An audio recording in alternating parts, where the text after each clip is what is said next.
Hi everyone, technical intuition, or we're going to play with natural laws, or what is law.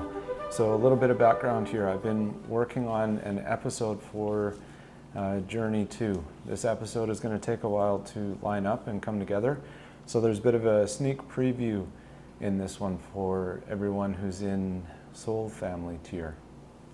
So we're going to further our work on technical intuition today, and also you'll get a little sneak peek at what is law and what's coming together in that work. So the last time we were in technical intuition, we worked on tagging. So what we're going to do today is work on the law of mentalism, and here I'm going to let someone else's words explain this a little bit as we go into it. For the last, I would say, I'm 36. For the last 12 years, I've been really deeply immersed in studying the mysteries, and energy healing, and what is operating in the unseen that obviously affects us. Like, we can't necessarily touch it, but it affects us, like an emotion. And I stumbled across the universal laws, and at the time I was practicing Reiki and other forms of energy healing, and nothing made more sense to me. I was like, well, duh, like when I'm practicing Reiki on someone's head, for example, I can feel that I'm working with them and their relationship to the law of mentalism, for example. And like when you get down to the lower parts of someone's body, you're working with them on the law of rhythm. And after years of doing this work, I finally was like, I should probably write some of this stuff down. And so I made a handbook that is intended to help people actually do experiments to work with the laws, so they can have a gnosis and understanding of how the universal laws are operating within them, around them, and then how to leverage them to create a better life. Like, you're actually learning how to co-create with the universal laws instead of having them work on you and you don't even know what's happening, right? Yeah. And the experiment for the law of rhythm is to pick a rhythmic instrument and play every single day. And what I wrote was, you'll find that you cannot think if you want to have rhythm. Yes. The moment you start thinking, all the rhythm falls out of your body.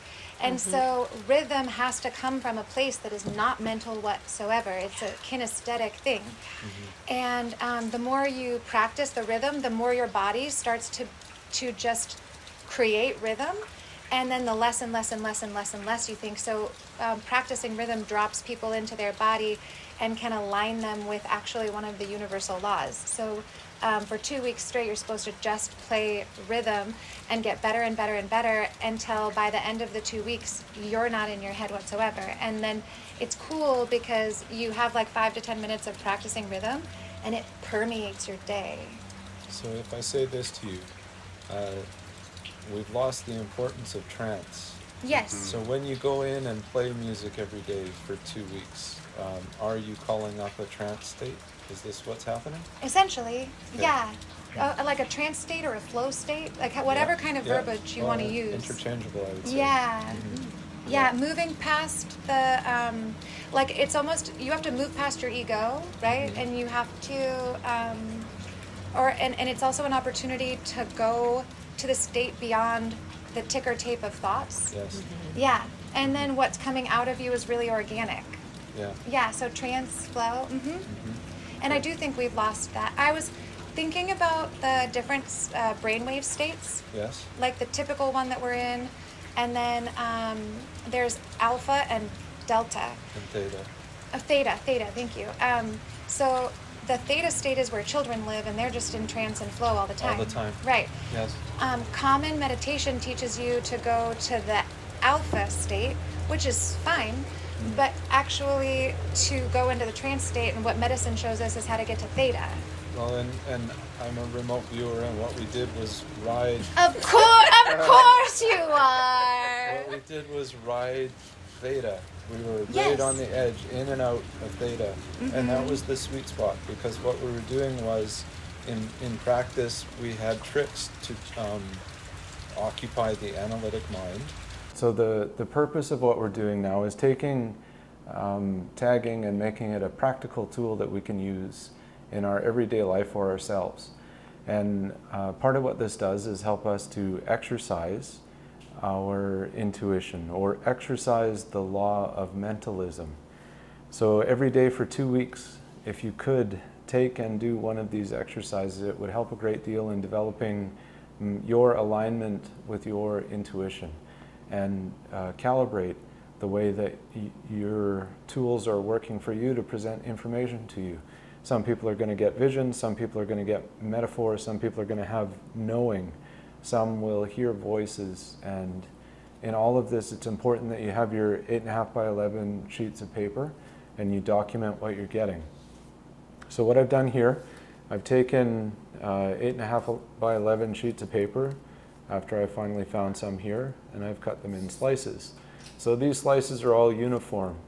It's important that they're uniform, and you can't tell the difference between one to the next. And what I've done with these is I've taken and I've written a question on each one. And these are questions that I would like an answer to for myself. And if we take it as if it's an opportunity for us to use our guidance without flavoring it with our thinking mind, that's the best way to look at it. So let's say, for example, we would like to know what's going to happen in my career over the next 3 months. I would write that on this slip of paper and then fold this slip of paper, and I fold them all the same, in half once, in half twice. And that gives me a question on a piece of paper that looks like this. Again, they're uniform. You can't tell the difference from this one to the next one that I'm going to fold because they all turn out to be the same size, but each one has a question on it. And then what I do is I take a collection of these questions, and I have 60 of them in here, and I've dropped them in a paper bag. You could use a small box, you could use a bowl. The idea here is that each day when you come to exercise your intuition, you're going to take your bag of questions, your box of questions, and you're going to randomly pick one. And you're not going to open it or look at it. You're just going to set it aside on the table and then go into tagging. And if you don't recall the tagging lesson, maybe go through it again, but find your quiet space, your quiet mind, meditative state, maybe almost in a sleepy mode, in your workspace that's clean and clear of distraction. You have your 8.5 by 11 sheets of paper and your black gel pen with you. So on your desk, your target is now this unknown question that you've randomly selected from a bag of many questions. I have 60 here.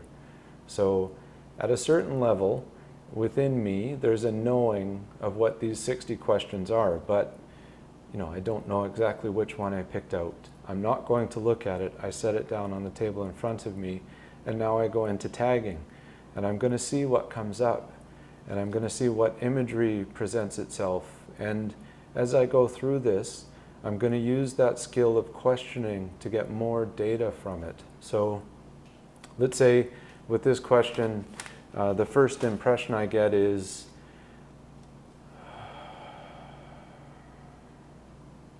travel, there's a vehicle here, movement, motion. So for me, I would draw this. I would draw the vehicle on the bumpy road driving along. And then that's a nice piece of information. I want to know more. So I'm going to ask a question. Who is traveling? And this is me. I am traveling. So now the word journey comes up.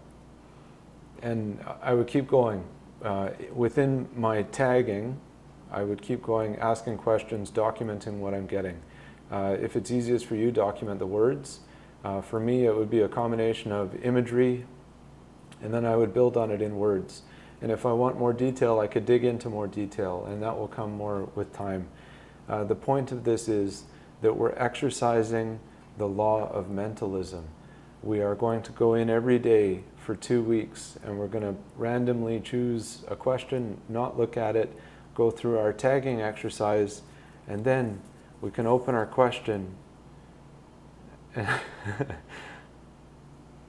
and see what it is. And this one today is, what message do my guides have for me today? And the message that was starting to come through there was, I'm traveling on a journey.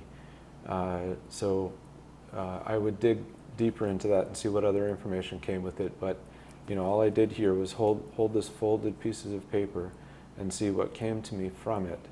And that's the point here.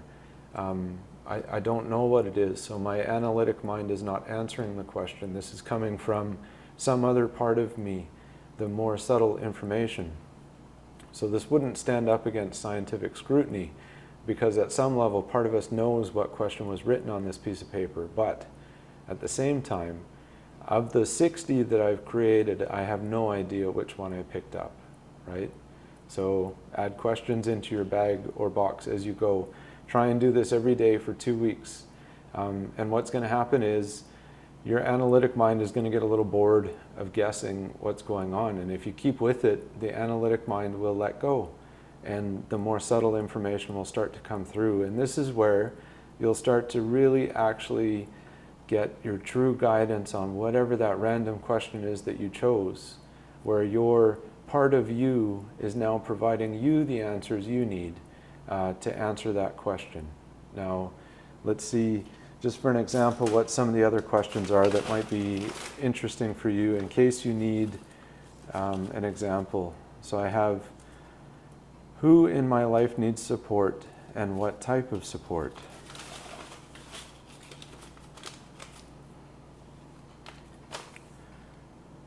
What does Greg need to know today? Or what do you need to know today? So these are just sample ideas for questions that you could use.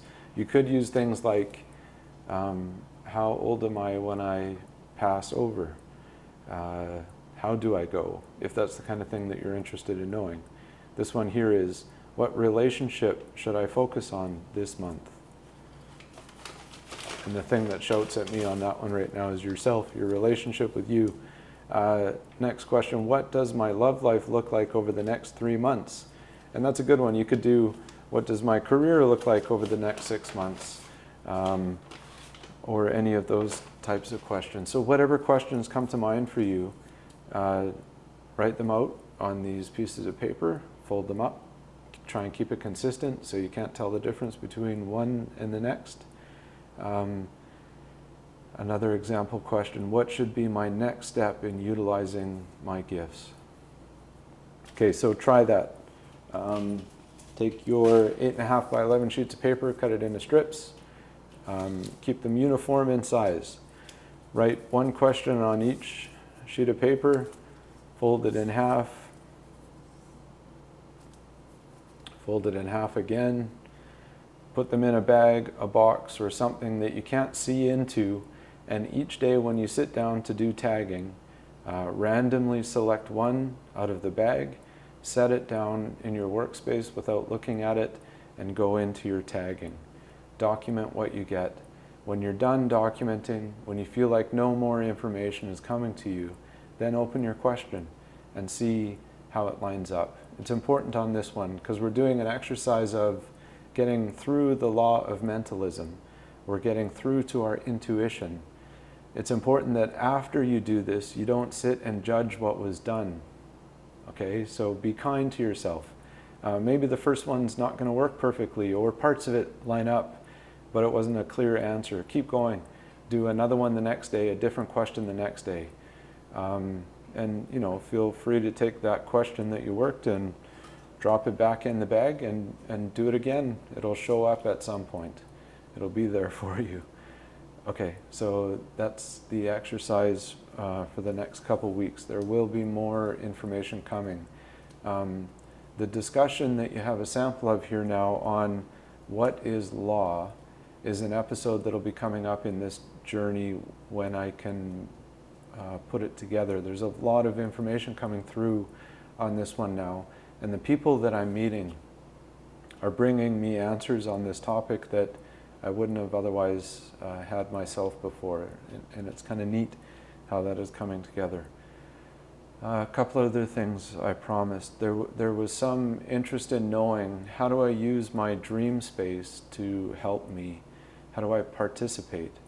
And even more than this, how do I create an environment where I can co-create with another individual up there and make use of my dream space? So let's go into this a little bit.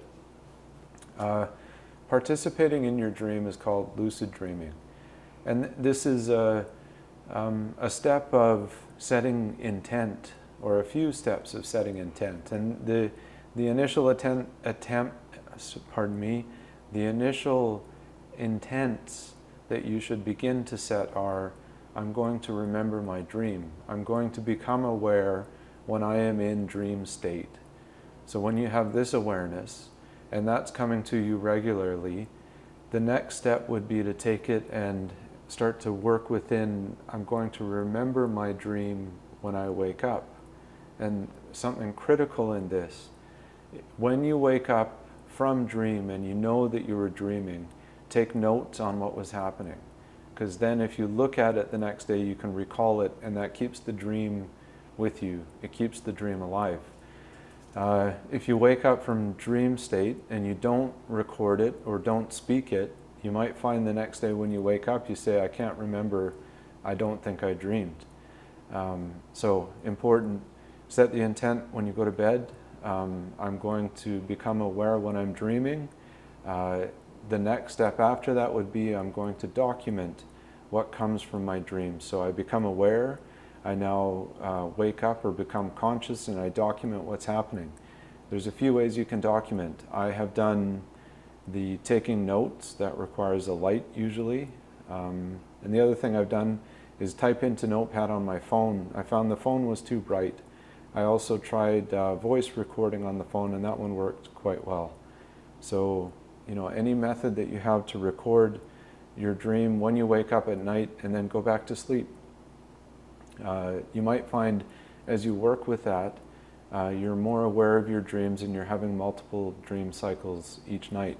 So it encourages more when you work with your intuition, when you work within your dream space, more comes from it. And we can be more directive than this, but this is just a pointer to start with. Now, I would say very advanced, getting into the co-creative space where we as a creator being can create a space where we can interact with others in dream.